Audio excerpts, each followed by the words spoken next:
नेहमीच माहेरचा मोठेपणा गाजवणाऱ्या सुनेला सासूने घडवली अशी अद्दल. तर मित्र आणि मैत्रिणीनं कथा शेवटपर्यंत नक्की ऐका.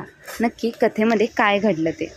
आपल्या माहेरच्या घराचा मोठेपणा सांगणारी आणि प्रत्येक बाबतीत सासरच्या घराला नाव ठेवणारी पूजा. सासूबाईंचे माहेर आलिशान घर आणि भव्यता पाहून ती आश्चर्यचकित झाली. समीर आणि पूजा दोघे कॉलेजमध्ये एकत्र शिकत होते. दोघांचे एकमेकांवर खूप प्रेम होते. समीरच्या घरची परिस्थिती जेमतेम होती, पण पूजाचे घरचे मात्र खूपच श्रीमंत होते. पण त्या दोघांचे एकमेकांवर प्रेम असल्यामुळे त्या दोघांचं लग्न होतं. पूजाच्या आई वडील खूप श्रीमंत असल्यामुळे पूजाला लग्नामध्ये सगळ्या काही नवीन वस्तू, सगळ्या ब्रँडेड वस्तू तिला दिल्या जातात. समीरच्या घरी मात्र अशा कोणत्याही गोष्टीची कमी नसताना त्यामुळे पूजा निराश होते आणि लग्नाच्या दुसऱ्या दिवशी पूजा तिच्या आईवडिलांच्या घरून आलेल्या सर्व वस्तू तिच्या खोलीमध्ये ठेवायला सांगते. लग्न घर होते त्यामुळे कोणालाच आलेल्या वस्तू तिला खोलीत ठेवायला वेळ मिळत नव्हता. तिला आईवडिलांच्या घरून आलेल्या वस्तू पूजाचे लक्ष होते, त्यामुळे तिच्या आईवडिलांच्या घरातून आलेला AC, TV, फ्रीज आणि सोफा जेणेकरून लवकरात लवकर तिच्या खोलीत सेट करावा असे तिला वाटत होते. सकाळी जेव्हा पूजा आंघोळीसाठी बाथरूममध्ये गेली तेव्हा तिने तिच्या सासूला आवाज दिला आणि म्हणाली, आई, हे कसलं बाथरूम आहे? ह्या बाथरूममध्ये गिझरही नाही. मला गरम पाण्याने आंघोळ करायची सवय आहे. मी थंड पाण्याने आंघोळ कशी करणार? त्यानंतर ती स्वतःशी बडबड करत म्हणते की मी कसल्या घरात आले देवा? या घरात बाथरूममध्ये गिझरही नाही, कुठले इलेक्ट्रॉनिक सामानही नाही. व्यवस्थित सरलाबाई म्हणाल्या, पूजा, तू 5 मिनिटे थांब. मी आत्ता तुझ्यासाठी गॅसवर पाणी गरम करते, मग तू गरम पाण्याने आरामशीर आंघोळ करू शकते. आता मला आंघोळ करायला सुद्धा थांबावं लागेल का? माझ्या घरात असं नाही, प्रत्येक बाथरूममध्ये गिझर लावलेले आहेत. प्रत्येक नळाला गरम पाणी येते. तुम्ही लोक ह्या घरात कसे राहता? सरलाजींना पटकन पातेल्यातील गरम पाणी आपल्या सुनेला दिले. अंघोळ करून पूजा तिच्या खोलीत गेली आणि तिच्या नवऱ्याला म्हणू लागली की तुमच्या घरात कशाची काही व्यवस्था नाही. ना बाथरूममध्ये गिझर, ना किचनमध्ये आरोचं पाणी. मी असे साधे पाणी कधीच पित नाही. मी नेहमीच आरोज फिल्टर पाणी पिते. तू कसे कर, माझ्यासाठी मिनरल पाण्याच्या बाटल्या आण. मी तुमच्या घरातले हे साधे नळाचे पाणी पिणार नाही. त्याने माझा घसा दुखत आहे. मी आजारी पडली आहे. समीर त्याच्या बायकोकडे आणि मग हसून म्हणतो, हरकत नाही. जर तुला साधं पाणी पिण्याची सवय नसेल तर मी तुझ्यासाठी पाण्याच्या बाटल्या विकत आणतो. त्यात पाण्याचे बाटल्यांचे पाणी पीत जा. आत्ताच तर ठीक आहे, पण जेव्हा मी इथे कायम तुझ्यासोबत राहील, कारण आता मी तुझ्याशी लग्न केलं आहे, मग किती दिवस तू माझ्यासाठी बाटल्या विकत आणशील? मी पुन्हा या घरी येण्याआधी तू एक्वागार्ड बसून घे आणि बाथरूममध्ये गिझर पण लाव. तुझ्या आईप्रमाणे मी पातेल्यात पाणी गरम करून आंघोळ करणार नाही. 2-3 दिवस सगळे पाहुणे लग्नघरातून निघून गेले. पूजाच्या माहेरून आलेले सगळे सामान हळूहळू सेट होऊ लागले. कोणते सामान कुठे ठेवायचे, कुठे लावायचे? पूजाच्या मामाने एक मोठा TV दिला होता जो हॉलमध्ये लावला जाईल आणि हॉलमधला जुना TV समोरच्या खोलीत लावता येईल असं सरलाजींना वाटले. TV लावण्यासाठी इलेक्ट्रिशियनला बोलवलं. संध्याकाळी हॉलमध्ये TV लावला. पूजा तिच्या खोलीतून बाहेर पडताच हॉलमध्ये तिचा TV लावलेला पाहून ती ओरडली, माझ्या माहेरहून आणलेल्या TV हॉलमध्ये कोणी लावला?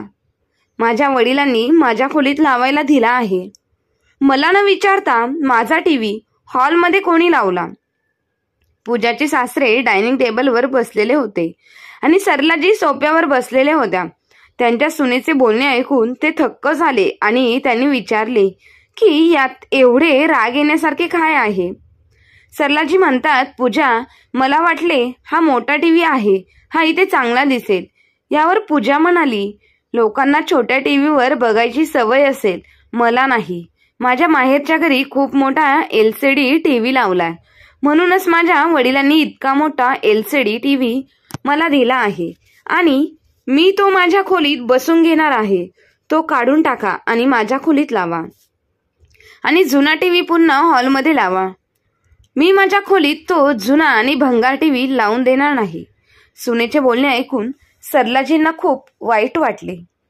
त्यांच्या डोळ्यात अश्रू आले. शेजारी बसलेले सरलाजींचे पती अशोकजी म्हणतात, अगं सरला, सुनबाई बरोबर बोलत आहे. आपल्याला आपला जुना टीव्ही पाहण्याची सवय आहे आणि मी तुला आधीच सांगितले होते की मला ते आपल्या जुन्या टीव्हीची सवय आहे. मी अनेक वर्षापासून त्यावर माझ्या बातम्या ऐकत आलेलो आहे. मला ते आवडते. हो, सुनबाई बरोबर बोलत आहे. आम्ही आत्ताच तुझा टीव्ही काढतो आणि तुझ्या खोलीत बसवून देतो. पटकन करा आणि पूजा पाय आपटत तिच्या खोलीत निघून जाते. आणि अशोकजींना त्यांच्या सुनेचे वागणे अजिबात आवडलेले नाही. त्यांनी पाहिले की पूजा नेहमी तिच्या माहेरचा मोठेपणा सांगत असायची की माझ्या आई वडिलांच्या घरात हे आहे, माझ्या वडिलांच्या घरात ते आहे, तिच्या वडिलांनी हे दिले ते दिले. सरलाजी त्यांच्या पतीला म्हणतात, घरात काही कमी नाही. तुम्ही काम करता आणि आपला मुलगाही काम करतो. अजूनही तुम्हाला पेन्शन मिळते. आपलं घर चांगलं चालले. आपल्याकडे कशाचीही कमतरता नाही. आपल्या घरात कशाची उणीव आहे असं मला कधीच वाटलं नाही. पण जेव्हापासून सुनबाई आली आहे तेव्हापासून ते आपल्या घरातील नेहमीच काही ना काही उणीवा काढत असते. तिला असं वाटतं की आपल्या घरात काहीच नाही. जसं काही तिच्या आईच्या घरातून सगळं आले तिला. तिच्या माहेरच्या घराचा खूप अभिमान आहे. अशोकजी आपल्या पत्नीला समजावत म्हणतात, काही हरकत नाही. ते आत्ताच या घरात नवीन आलेली आहे. ती हळूहळू घराचे वातावरण आणि आपल्या सगळ्यांना समजावून घेईल. तिला आपल्या घराच्या वातावरणाशी जुळवून घेण्यासाठी थोडा वेळ लागेल. अशोकजींच्या स्पष्टीकरणानंतर सरलाजींना समजते, पण पूजा तिच्या कृत्यांपासून परावर्त होत नाही. तिला जेव्हा संधी मिळते तेव्हा ती सरलाजींना तिच्या माहेरचा मोठेपणा सांगत असते आणि आईच्या घरून आणलेल्या लग्नात आलेल्या सर्व वस्तू, AC, सोफा, टीव्ही तिच्या खोलीत लावते. एके दिवशी सरलाजी त्यांच्या मुलाच्या लग्नात आलेल्या मिक्सरमध्ये वाटण करत होत्या. तेव्हा अचानक मिक्सरचे झाकण उडाले आणि वाटण स्वयंपाकघरात सगळीकडे उडाले. पूजा ओरडत आली आणि म्हणाली, तुम्हाला कोणी सांगितलं होतं मिक्सर चालू करायला? तो माझ्या आईच्या घरून आलेला आहे.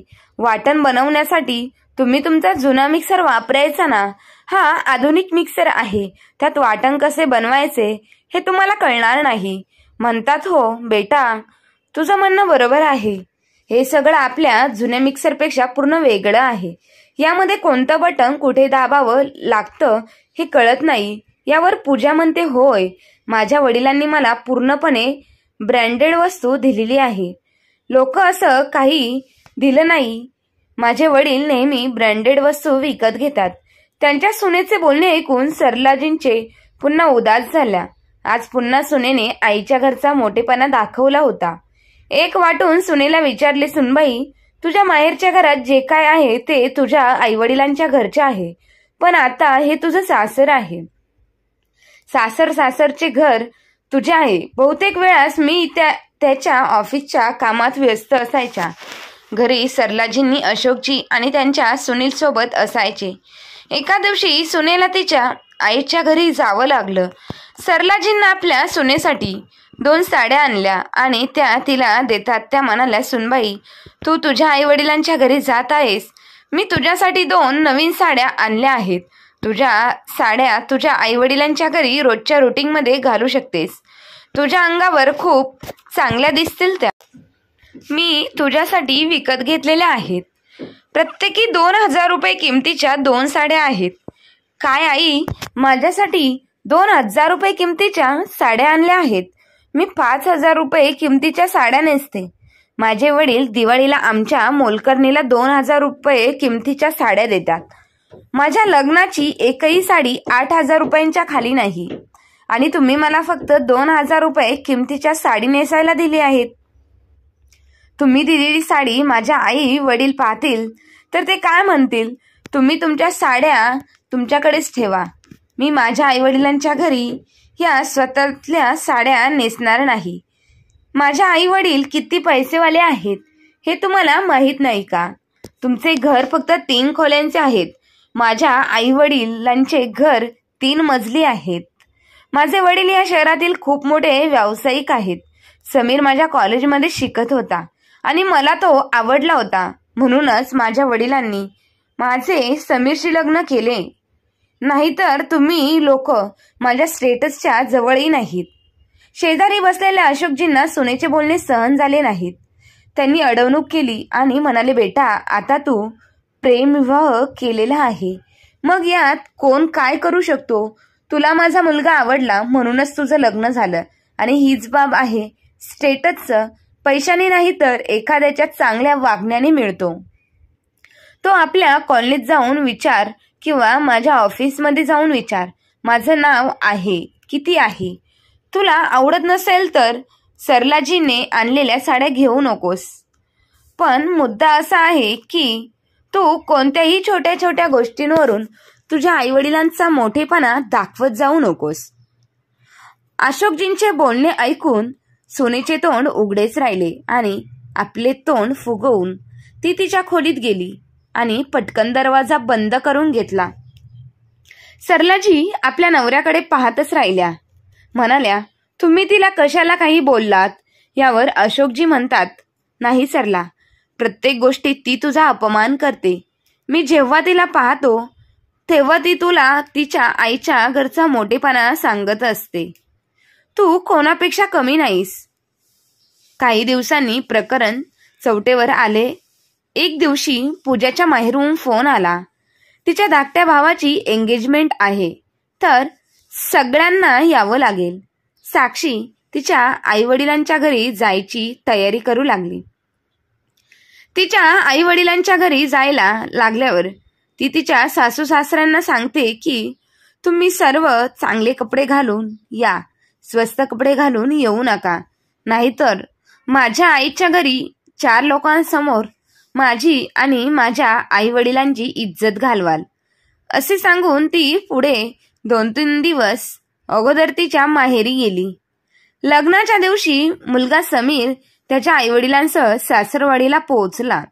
अशोकजी आणि सरलाजी सुनेच्या माहेरच्या घरात गेली. पण पूजाने तिच्या सासूशी आणि सासऱ्यांची वागणे तिथे सुद्धा बरं नव्हतं की तिच्या सासूशी नीट बोलली नाही आणि त्यांना तेवढा मान सन्मानही दिला नाही. चहा पाणी झाल्यानंतर परत त्यांच्याशी कोणी तिथे बोललेलं नाही. दोघे बिचारे त्यांच्या सुनेच्या भावाच्या एंगेजमेंट फंक्शनला उपस्थित राहून ते घरी परतले. सरलाजी आपल्या सुनेच्या माहेरच्या लोकांचा स्वभाव आणि वागणूक अजिबात आवडलेली नाही. त्यांनी ठरवलं होतं की या लग्नाला त्या जाणार नाहीत. मुलगा आणि सुनेलाच पाठवतील असे त्यांनी ठरवलेलं होतं. एकदा जाऊन बघितलं आहे. त्यांनी ना कुठल्या गोष्टीला विचारले ना काही बोलले. वरून साक्षी तिच्या माहेरचा मोठेपणा दाखवण्यात व्यस्त होती की आमचे 3 मजली घर बांधलेले आहे. माझ्या माहेरच्या घरात हे आहे, माझ्या माहेरच्या घरातील ते आहे. आता मायजी मी नाही तिकडे जाऊ शकत. अशोकजी म्हणतात, ठीक आहे, तुला जे योग्य वाटेल ते तू कर, तुझी मर्जी आहे. मी तुला कधी काही करायला मनाई केलेली आहे का? पूजाच्या भावाचे लग्न झाले पण सरलाजी आणि अशोकजी लग्नाला गेले नाही. कारण नेमकीच त्यावेळी योगायोगाने त्यांच्या बहिणीच्या मुलाचे लग्न असल्याने त्यांना तिकडे जाणे सुद्धा तितकेच गरजेचे होते. दोन्ही बाजूचे लग्न व्यवस्थित पार पडले होते. पूजा आणि सरला दोघी घरी आल्या होत्या. एक दिवशी सरला त्यांच्या माहेरहून फोन आला की सरला त्यांच्या धाकट्या भावाला मुलगा झाला आहे. जर तुम्हा सर्वांना इकडे यावे लागले तर सरलाजींच्या माहेरच्या घरी अशी प्रथा होती की जर सरलाजी त्यांच्या माहेरच्या घरी बाळ झाले असेल तर त्यांच्या आत्या मुलांसाठी खूप काही घेऊन जाते. आईसाठी कपडे, मुलांसाठी कपडे, काही सोना चांदी आणि खारीक खोबरं अशा भेटवस्तू घेऊन जावा लागतात. आणि जेव्हा ती परत येते तेव्हा त्यांच्याकडूनही तिला अनेक भेटवस्तू दिल्या जातात. बारशाचा कार्यक्रम मोठा साजरा केला जातो. नाचगाणीही होतात. माहेरच्या घरी आपल्या भावाला मुलगा झाल्याच्या आनंदात सरलाजी लगेच तिकडे बारशाला जाण्याची सर्व तयारी करू लागतात. त्या आपल्या पतीला म्हणतात, अहो ऐकतात का, इतक्या वर्षानंतर माझ्या भावाला मुलगा झालेला आहे, म्हणूनच मी ठरवले आहे की आपण त्याला सोन्याची चेन घेऊन जाऊ आणि खूप काही भेटवस्तू पण घेऊन जाऊया. यावर अशोकजींनी त्यांच्या पेन्शनचे पैसे काढले आणि त्या पेन्शनच्या पैशातून त्यांनी सोन्याची चेन आणि काही कपडे विकत घेतली आणि भेटवस्तू म्हणून एक अतिशय सुंदर लाकडी धुलाई घेतला. पूजाने तिच्या आईवडिलांच्या घरी हे सगळं कधीच पाहिलं नव्हतं, कारण तिथे हे सगळं असं काही होत नव्हतं. तिला हे सगळं आवडलं होतं. ती जरा आश्चर्यचकित झाली, कारण तिची सासू त्यांच्या माहेरच्यांसाठी इतकं करत असते. एक दिवस ती सासूला म्हणाली, तुम्हाला तुमच्या माहेरच्यांसाठी एवढं करण्याची काय गरज आहे? तुमच्या माहेरचे नेहमीच काही ना काही पाठवत असतात. मी तुम्हाला कधी तुमच्या माहेरी जाताना पाहिले नाही. या घरात येऊन मला वर्ष झालं आहे, पण तुम्ही एकदाही तुमच्या आईवडिलांच्या घरी गेलेला नाहीत आणि आज तुम्ही जाणार आहात तर तुम्ही खूप काही सोबत घेऊन जात आहात. यावर सरलाजी म्हणाल्या, मुली, गेल्या 1 वर्षापासून मी माझ्या माहेरी गेली नाही, कारण मी माझ्या कामात खूप व्यस्त होते आणि तू पण सून म्हणून घरी आलेली होतीस. मला माझ्या नवीन सुनेला सोडून कुठे जावे वाटले नाही आणि आज संधी मिळाली आहे. जर मी माझ्या माहेरच्या घरी जाईन आणि तू पण माझ्या माहेरी चल. यावर पूजा चिडून म्हणाली, मी तुमच्या माहेरी जाऊन काय करणार, आणि तेही खेडेगावात. मी इथेच बरी आहे. तुमच्या आईवडिलांच्या घरी नीट कशाची व्यवस्था असेल की नाही याची मला प्रश्न पडलेला आहे. मला तिथे राहता येणार नाही. ते खेडेगावात लाईट सुद्धा नसेल ना कशाची व्यवस्था असेल. यावर सरलाजी म्हणाल्या, तू एकदा माझ्या आईच्या घरी चल तर तुला नक्कीच आवडेल. समरी पूजाला म्हणतो, पूजा, आपण सर्वांनी तिकडे जायला हवं. मामाने आपल्या सर्वांना बोलवलेलं आहे. तुझ्या घरची नवीन सून आहेस. इतक्या दिवसांपासून ते फोन करतात. तुला नक्की यावं लागेल आमच्यासोबत. कसल्या तरी अनिच्छेने पूजा तिच्या सासूच्या माहेरी जायला तयार झाली, पण आतून ती बिचारी करत होती की तिला खेडेगावात कसं राहावं लागेल तेच कळत नाही. ती कधी खेडेगावात गेली नव्हती. गावाचं वातावरण कसं असेल ह्या विचारांनी गोंधळली होती. शेवटी तो दिवस आला जेव्हा ती तिच्या सासूच्या माहेरच्या घरी जाण्यास तयार झाली. तिकडे गावी पोहोचताच गावाच्या बाहेर ढोलताशांच्या गजरात त्यांचे स्वागत करण्यात आले. सर्व सदस्य गावाबाहेर उभे होते. सरलाजी, अशोकजी आणि त्यांच्या सुनेचे स्वागत करताना फुलांचा वर्षाव होतो. सरलाजींच्या माहेरचे सर्व लहान मोठे नाचत होते. सरलाजी देखील नाचू लागल्या.